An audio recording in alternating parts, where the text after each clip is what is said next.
USA का study visa refuse हुआ है। क्या कारण लगता है आपको?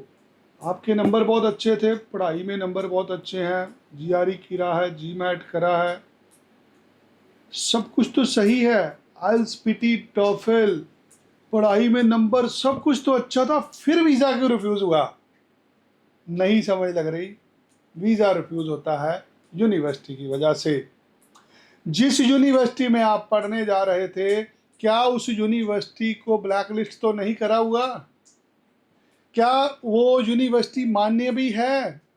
क्या वो 4 कमरे 6 कमरे की यूनिवर्सिटी तो नहीं है? क्या उस यूनिवर्सिटी में पढ़ने वाले बच्चे कुछ गलत तो नहीं कर रहे? ऐसी बहुत सारी चीज़ें हैं जो एक आम स्टूडेंट को नहीं पता होती। आज के दिन मैक्सिमम वीज़ा रिफ्यूज़ल हो रहे हैं।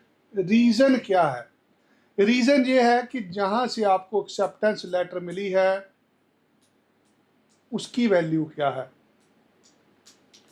आज के दिन आर्टिफिशियल इंटेलिजेंस का ज़माना है। यहाँ पर किसी भी चीज़ के बारे में जानना बहुत आसान है। आप किसी भी एआई टूल से पूछिए कि विनय हरी कौन है, वो आपको मेरा इतिहास बता देगा। अगर एआई को मेरा इतिहास पता है तो अमेरिकन ऑफिसर को भी पता है कि कौन सी यूनिवर्सिटी क्या बेच रही है। आज दूध का दूध, पानी का पानी सिर्फ एक एआई टूल से हो जाता है। अभी अगर आप किसी भी एआई टूल पे जाएं या गूगल पे जाएं, जाके अभी सर्च करें fake universities in USA, black listed universities in USA, या जिस यूनिवर्सिटी में आपने अप्लाई करा था उस यूनिवर्सिटी का नाम लिखें, आपके सामने सारे आंकड़े आ जाएंगे। जिस कॉलेज यूनिवर्सिटी में आप पढ़ने के लिए जा रहे हैं उसका इतिहास क्या है। कितने ऐसे पढ़े हुए लोग हैं जिन्होंने को कभी अवार्ड मिला है। आपकी यूनिवर्सिटी की खासियत क्या है, वर्ल्ड रैंकिंग क्या है। आपने एक ऐसी यूनिवर्सिटी में अप्लाई करा जिसकी वर्ल्ड रैंकिंग 2000 से शुरू होती है। आपने एक ऐसे कॉलेज में अप्लाई करा जिसकी वर्ल्ड रैंकिंग टॉप 10 में होती है। दोनों में फ़र्क होता है। आप कौन से शहर में पढ़ने जा रहे हैं, क्या पढ़ने जा रहे हैं। मेरा खुद के निजी तजर्बे हैं। हम आज तक हज़ारों लोगों को गाइड कर चुके हैं। आप क्या पढ़ने जाना चाहते हैं? आप बिजनेस की पढ़ाई के लिए अप्लाई तो नहीं करा था आपने, या आप किसी ऐसे कॉलेज, ऐसी यूनिवर्सिटी में अप्लाई कर रहे हैं जिसमें सारा समाज अप्लाई कर रहा है। आज बहुत सारे कॉलेज, यूनिवर्सिटियां, प्राइवेट संस्थान पंजाब के अलग अलग शहरों में एजेंट मीट्स करते हैं। एजेंटों को बुलाया जाता है एक होटल के अंदर, वहाँ उनको चाय नाश्ता कराया जाता है, वहाँ उन्हें लुभाया जाता है। आप हमें इतने बच्चे दो, हम आपको 50% कमीशन देंगे। आपको समझना है ये व्यापार है, ये मुनाफे का काम है। जब आप किसी एजेंट के पास जाते हैं, ऑस्ट्रेलिया, कनाडा, न्यूजीलैंड, इंग्लैंड, ये 4 मुल्क हैं जिन्होंने दुनिया के अंदर स्टूडेंट्स वीज़ा के अंदर क्रांति लाए। ये 4 कंट्रियां ऐसी हैं जिन्होंने स्टूडेंट रिक्रूटमेंट बिजनेस चालू करा। आज अगर आपका बच्चा इंग्लैंड में पढ़ने जाता है, भेजने वाले आदमी को 3 से 4 लाख रुपया आपकी फीस में से हिस्सेदारी मिलती है। आप ऑस्ट्रेलिया की जिस यूनिवर्सिटी में पढ़ने के लिए जा रहे हैं, वो यूनिवर्सिटी आपकी फीस में से 15 से 20% कमीशन एक एजेंट को देती है। वहीं न्यूजीलैंड के कॉलेज, यूनिवर्सिटियां भी 15 से 20% आपकी फीस में से हिस्सेदारी दे देती हैं। कुछ ऐसा ही कनाडा के कॉलेज, यूनिवर्सिटियों में होता है। ये लालच का एक व्यापार है जो आज तक अमेरिका में नहीं हुआ। अमेरिका के अंदर ज़्यादातर कॉलेज, यूनिवर्सिटियां पब्लिक ओन्ड हैं, पब्लिक फंडेड हैं, जिसे गवर्नमेंट रन करती है और जहां पर किसी को कमीशन नहीं दिया जाता। पिछले 5 साल में बहुत सारे ऐसे स्टार्टअप, ऐसे पोर्टल आए जिन्होंने सौदेबाजी के दौरान, जिन्होंने कमीशन का धंधा अमेरिका में भी चालू कर लिया। ऐसे ही लोगों की कॉलेज यूनिवर्सिटियां हर इमिग्रेशन एजेंट की दुकान पे पड़ी हैं। अगर आप किसी भी कॉलेज के पास जाते हैं, किसी एजेंट के पास जाते हैं, आपको वही यूनिवर्सिटी थमाई जाती है। इन यूनिवर्सिटियों के बारे में अमेरिकन एम्बेसी को भी पता है। इन यूनिवर्सिटियों में वो ह्यूमन ट्रैफिकिंग रोकना चाहते हैं। एक आदमी जो कनाडा में काम करने के लिए जाना चाहता था, एक आदमी जिसको ऑस्ट्रेलिया का वीज़ा नामंजूर हो गया, ऐसे आदमी को एक एजेंट द्वारा अमेरिका की किसी ऐसी यूनिवर्सिटी में डाला जाता है जहां से उसको कमीशन मिलना है। ये कमीशन का बिजनेस है जिसे ऑस्ट्रेलियन, कनेडियन, न्यूजीलैंड और यूके की सरकारें करती हैं। ये कारोबार आज तक अमेरिका में नहीं किया गया। अमेरिका के अंदर शिक्षा के ऊपर जितने पैसे लिए जाते हैं उससे डबल आपके ऊपर खर्च दिए जाते हैं। यही एक कारण है कि बड़ी बड़ी यूनिवर्सिटियां बच्चों को फ्री में भी पढ़ाती हैं, स्कॉलरशिप भी देती हैं। अगर आपका वीज़ा रिफ्यूज़ हुआ है अमेरिका का, तो आपको खुद समझना है कमी कहाँ पे थी। इंटरव्यू देने आप गए थे, आपका एजेंट नहीं गया। अगर आप समझदार हैं, थोड़ा सा दिमाग लगाइए। आपको ऑफिसर ने क्या पूछा? उसने आपके कागज पकड़े ऐसे, आपके कागजों को देखा, college, university, he said sorry, try next time, we cannot give you visa।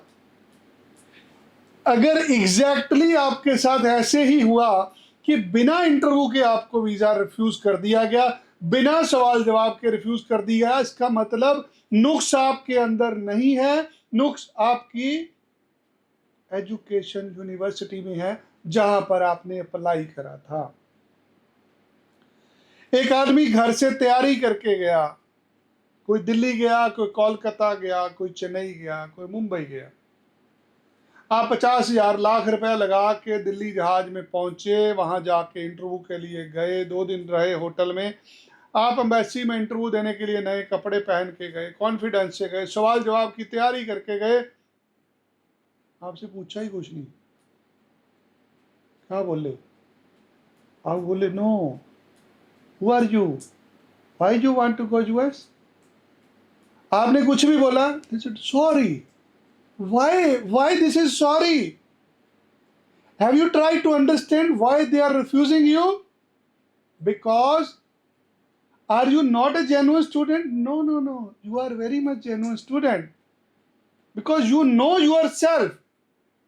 Then why they are refusing you? Because you have opted a university which they don't have trust।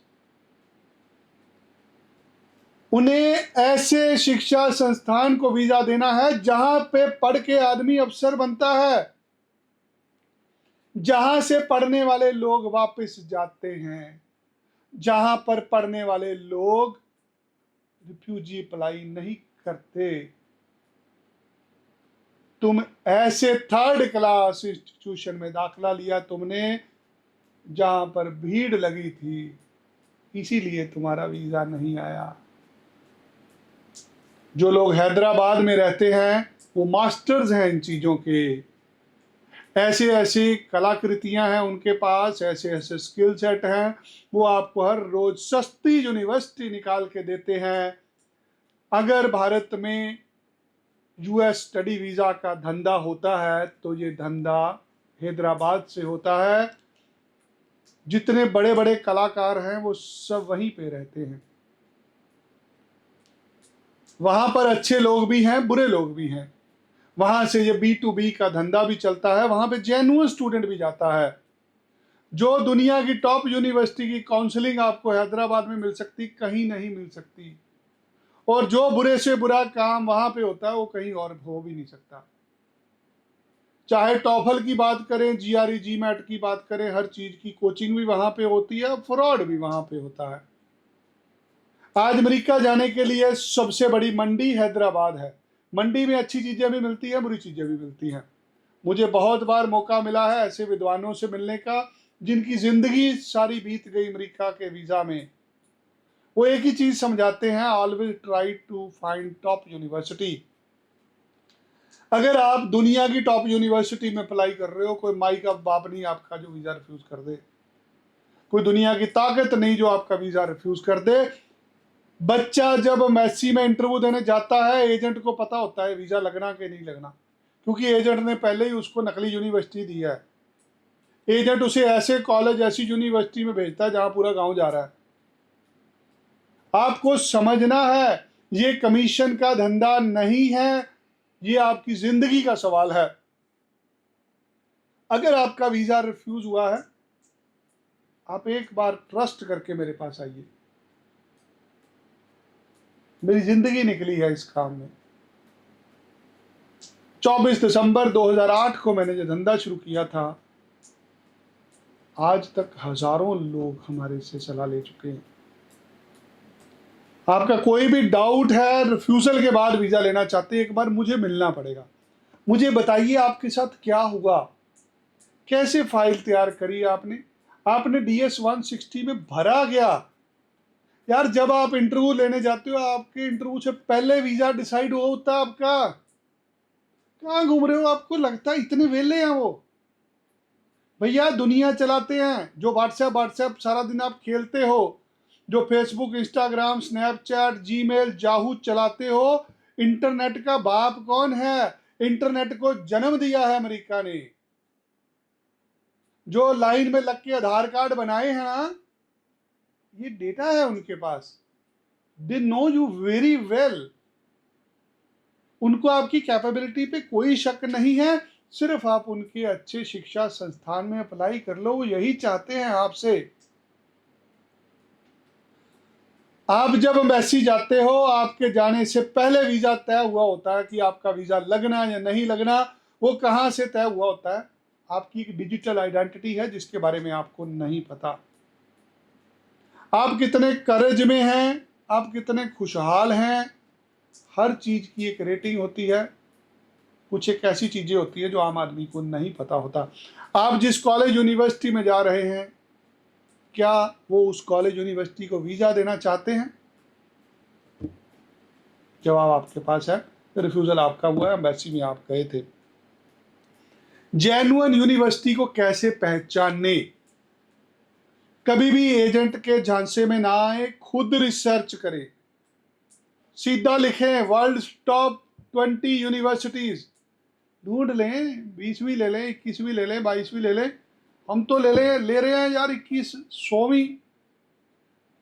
हम तो किसी के पीछे लग रहे हैं। क्यों भाई? अमेरिका में 5000 यूनिवर्सिटियां हैं। नहीं सर जी, वो जहां हमारा गया हम भी वहां गए। क्या तुम्हारा वहां पढ़ा जाके कोई? Who is your mentor? They can ask you why you opted this university, what you will tell them? कुछ पता ही नहीं। आप अपनी जिंदगी ऐसे एजेंट के हवाले कर रहे हैं जिसने आपको बेचना है आगे। अब एजेंट से पहला सवाल करिए, सर जी आपको कितनी कमीशन मिलनी है इसमें? ये उतनी कमीशन आप मेरे से ले लीजिए, मुझे किसी ढंग की यूनिवर्सिटी में अप्लाई करा दीजिए जहां पे मुझे वीजा मिल जाए। ये डिसीजन आपको लेना पड़ेगा। मैं नहीं कहता मेरे पास आओ, सबको मैं नहीं भेज सकता। हाँ, ये वीडियो सबका भविष्य बदल सकती है। जिसको मेरी बात समझ लग जाए उसका फ्यूचर बन जाएगा। खुद अप्लाई कर लो, ये कोई रॉकेट साइंस नहीं है भैया। फॉर्म भरना है DS 160। हाँ मैं भरूंगा, मैं अपनी मेहनत ले लूंगा। जिसको मेरी बात पे यकीन है, आइए हम आपका अप्लाई कराएंगे। USA में एडमिशन आसान है, मुश्किल नहीं है। वीजा मुश्किल है। वीजा में क्या मुश्किल है? DS 160 भरना है। आपको कौन स्पॉन्सर कर रहा है, ये भी आपका वीजा तय करता है। Who is going to sponsor you, how much money you have. Loan लेके जा रहे हैं, कभी वीजा मिलना ही नहीं, तुम बोलो वहां जाके मैं लोन लेके जा रहा हूं। लोन लेने वाले को किसी को कोई वीजा नहीं है। लोन जिसकी हैसियत पे मिल रहा है उसको वीजा है। तुम्हारा पापा डॉक्टर है, क्या वो सिविल सर्वेंट है? ले लो भैया वीजा। उसको पता है इसके बाप के पास पैसे हैं। मजदूर हैं यार आप तो, मध्यम वर्गीय परिवार से हैं, नहीं देंगे वो वीजा आपको। It is very hard. समझिए, सुंदर पिचई अमेरिका पढ़ने गए थे। सुंदर पिचई कहां पढ़ने गए थे, ये सर्च तुम करना, सर्च करना अच्छे से। इलन मस्क, दुनिया का सबसे अमीर आदमी इलन मस्क पढ़ने गया था। कहां पढ़ने गया था, कौन से कॉलेज यूनिवर्सिटी में पढ़ने गया था? किसी कमीशन वाले कॉलेज यूनिवर्सिटी में नहीं ये पढ़ने गए थे। इन दोनों ने सर्च खुद करी थी, चाहे इलन मस्क ने करी थी, चाहे सुंदर पिचाई ने करी थी। दोनों इंटरनेशनल स्टूडेंट के तौर पे गए थे। आज देखो दुनिया मुट्ठी में कर ली उन्होंने। फ्यूचर तुम्हारा खराब हुआ, जिंदगी तुम्हारी खराब हुई, माँ बाप तुम्हारे रो रहे हैं, दर्द भी तुम्हें है, एजेंट को नहीं है। जहां पे दर्द मुझे होता है जब किसी का वीजा रिफ्यूज होता है, क्योंकि हमने मेहनत करी होती है, हम ईमानदारी से गाइड करते हैं। मैं उस कॉलेज यूनिवर्सिटी में तुम्हें दाखिला लेके दूंगा जिसे ऑस्ट्रेलियन, कनेडियन, हर दुनिया की कंट्री जिसको इक्वल वैल्यू देती है। अगर आप अमेरिका में पढ़ रहे हो, आप पढ़ाई के बाद किसी और कंट्री में भी मूव हो सकते हो। आपको समझना है, अमेरिका में पढ़ाई के बाद कोई पाथवे नहीं है। You are going to study only. America की पढ़ाई पढ़ोगे, भारत में तुम्हारी वैल्यू होगी, यहाँ तुम्हारी 5 लाख रुपए से तनख्वाह शुरू होगी। तुम्हें लोग इसलिए पसंद करेंगे तुम अमेरिका से पढ़ के आए हो। अमेरिका की पढ़ाई तुम्हारी जिंदगी बदल सकती है। हाँ, तुम्हें पीआर नहीं दिला पाएगी, पीआर तुम्हारे घर आएगी चल के। जो लोग पीआर लेना चाहते हैं अमेरिका की, वहां पे पढ़ के वापस आ जाओ, अमेरिकन अपॉर्चुनिटीज तुम्हारे घर पे आएंगी तुम्हें लेने के लिए। अमेरिका में पढ़ाई करी है, ऑस्ट्रेलिया तुम्हें उठा लेगा, तुम्हें कनाडा उठा लेगा। दुनिया की महान कंपनियां तुम्हें लेके जाएंगी अगर तुमने अच्छी पढ़ाई पढ़ी है। तो यार 3rd क्लास एजुकेशन लेने जा रहे थे। एमबीए, एमबीए एक 3rd क्लास यूनिवर्सिटी में भी पढ़ाई जाती है। एमबीए यूसी बर्कले में भी पढ़ाई जाती है। यूनिवर्सिटी ऑफ कैलिफोर्निया बर्कले के अंदर एमबीए पढ़ाई जाती है, जो दुनिया में दूसरे नंबर पर है। अब बताओ, वो भी एमबीए है, एक एमबीए तुम भी कर रहे हो, एक एमबीए ऑस्ट्रेलिया में भी हो रही है, एक एमबीए न्यूजीलैंड में भी हो रही है, यूके में भी हो रही है। अगर तुम्हें एमबीए ही करनी है तो फिर अमेरिका क्यों नहीं? अगर तुम अच्छी पढ़ाई पढ़ोगे, दुनिया तुम्हारे चरणों में होगी। गरीब आदमी गरीब इसलिए होता है क्योंकि अनपढ़ होता है। जो गरीब आदमी पढ़ लेता है वो अमीर हो जाता है। सीधा सा फार्मूला है भैया। मुझे मेरे भगवान ने इतनी शक्ति दी है कि मैं गरीब आदमी को अमीर आदमी बना सकता हूं, सिर्फ उसकी शिक्षा से। अगर अच्छी शिक्षा में तुम्हारे बच्चे का दाखला हो गया, वीजा वूजा कुछ नहीं है, आराम से मिल जाता है वीजा। समझिए, जब तक आपको समझ नहीं लगेगी आप यूं ही भटकते रहेंगे, रिफ्यूजल लेते रहेंगे। कितनी बार रिफ्यूज हुआ आपका? 1 बार, 2 बार, 3 बार? मेरा भी 4 बार हुआ था, मुझे भी 5वीं बार मिला था। 4 बार रिफ्यूजल के बाद मैंने भी अपना वीजा लिया था। जिंदगी में हर कदम सही नहीं होता, बहुत बार गिरते हैं हम, गिर गिर के चलना सीखते हैं। आपका रिफ्यूज हो गया, आप टिक के बैठ गए यार। फॉल्ट तुम्हारा नहीं है, फॉल्ट उस एजेंट का है। सो आइए दोबारा अप्लाई कराते हैं। एजेंट के कहने पे अप्लाई नहीं करना, लोन आपको दिखाना नहीं है, और अपने सोशल मीडिया पर कुछ भी गंदा पोस्ट नहीं करना। जो तुम्हारा बाप होता है ना, वो तुम्हारा बाप होता है। बाप बुरा भी हो उसको गालियां नहीं निकालते। आज देश के प्रधानमंत्री हैं, ये तुम्हारी स्टेट के मुख्यमंत्री हैं। अमेरिकन प्रेसिडेंट अमेरिका के प्रेसिडेंट हैं। उसको अगर आप अभद्र लिखोगे, अगर उसकी नीतियों के विरुद्ध जाओगे, फिर वीज़ा नहीं मिलेगा। अगर आप भारत में रहते हैं, आपको हर धर्म का सम्मान करना है। आप किसी के खिलाफ नहीं जा सकते, वो आपकी पर्सनल विचारधारा है, उसको अपने दिल में रख सकते हैं। किसी को दुख देने का हक आपको नहीं है।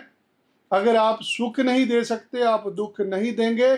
सोशल मीडिया पर एक कमेंट भी गलत कर दिया तो अमेरिका का वीज़ा नहीं मिलेगा। ये नई पॉलिसी बन चुकी है, इम्प्लीमेंट हो चुकी है। यूएसए में पढ़ने का प्लान है, इसको कामयाब मैं करूंगा, चाहे जितनी बार भी रिफ्यूज़ल है। दास के ऊपर विश्वास रखना। आइए मुझे मिलिए, आपका अमेरिका जाने का सपना मैं साकार करूंगा। धन्यवाद।